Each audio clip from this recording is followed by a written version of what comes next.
How's it going, guys? My name is Majid, and in today's video we're going to be taking a look at a brand new product from iFi. They're a company that makes high-end audio equipment, and they were kind enough to send out the brand new xDSD. The xDSD is a DAC, so a digital to analog audio converter. This unit offers DSD, MQA, and high-quality audio processing capabilities via USB and Bluetooth. This unit is primarily focusing on portability and audio streaming over Bluetooth. The device has a small footprint and is designed to be durable, lightweight, and flexible in how it's used. The body of the device is primarily metal with a little bit of plastic. Aesthetically, it looks good and has a shiny dark finish and a very balanced design with the buttons and the inputs, outputs, as well as the screws used on the front. iFi is focused on keeping the buttons at a minimal and relied on various color lights to indicate the mode, audio bit rate, volume level, processing, and input. Powering on the device can be done by pressing in the main rotary button and keeping it pressed until you see the blue or green LEDs illuminate in the center. Green means a wired connection via the USB cable, and blue means Bluetooth. The rotary button changes color to display the volume level, starting from blue for the lowest, and as the volume gets higher, the color changes, ending with red, which means the volume is between 92 to 100% on the device. So although it's kind of different from the standard volume dial, this is going to take some time as a user for you to get used to in order for you to relate back the colors to the actual volume levels. As you can see on the screen, most of the time you'll probably just have it on red as you'll use the device's volume to control the music, play, pause, those kind of things. So we can see that the color is quite important on this device for the LEDs, and you can see it being extended to the audio format LED on the front that also changes color as the quality of the audio gets better, starting with green, which indicates PCM audio in the 44 to 96 kilohertz range, and ending with magenta, which indicates MQA audio. So I've been using this device for a little bit over 2 weeks now, and so I'll begin with my pros. I like the fact that it's small, lightweight, and allows for Bluetooth streaming. This is really, really nice because you can now connect this to multiple devices that previously you couldn't use for streaming audio, especially at this high quality. You can take advantage of all your existing devices as well as be prepared for anything in the future that has Bluetooth. It's as simple as that. Secondly, it supports up to DSD 512. Now, this is quite high, and it's actually very difficult to get audio in this particular format, let alone be able to play it. So it's kind of nice that it does support it. In the future, if things become easier for you to attain audio within this format, you'll be able to enjoy it. It can process it, no problem.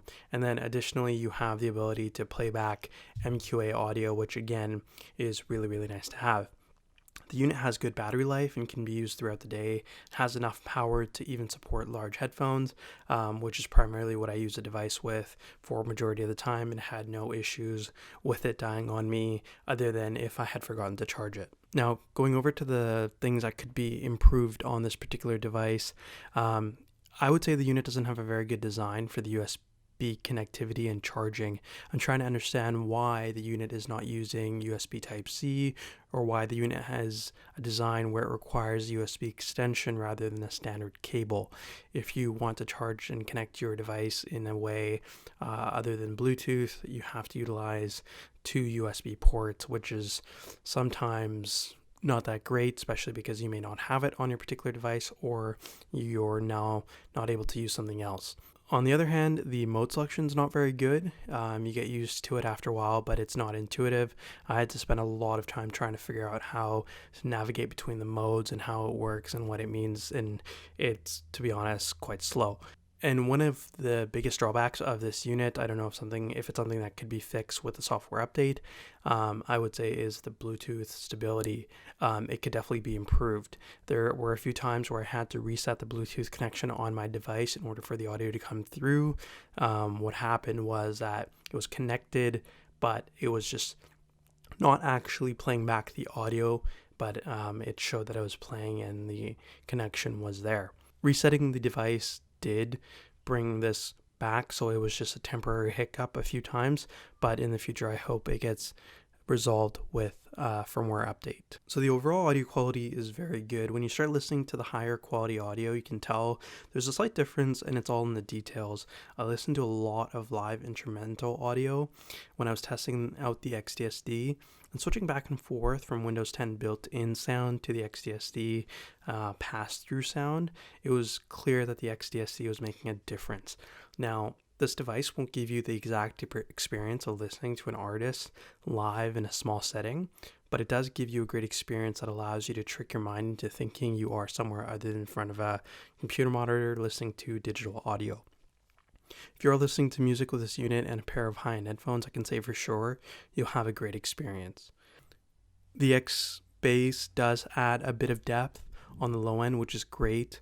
It's subtle and a welcome feature on this DAC. On the other hand, the 3D plus feature is something that I didn't find myself using very often, but there are probably a few of you guys that might enjoy it based on how your setup is and if you can actually utilize that and hear the difference in your setup. So I'm not going to go too much into the audio quality, as I know it's very particular to each person and the equipment they're using to listen to the audio with. So without saying too much, I can tell you that this device is actually really, really nice. It will give you the features that you're looking for a high-end unit.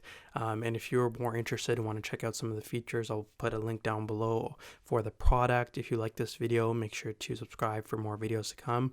Thank you for watching, guys, and I'll see you next time.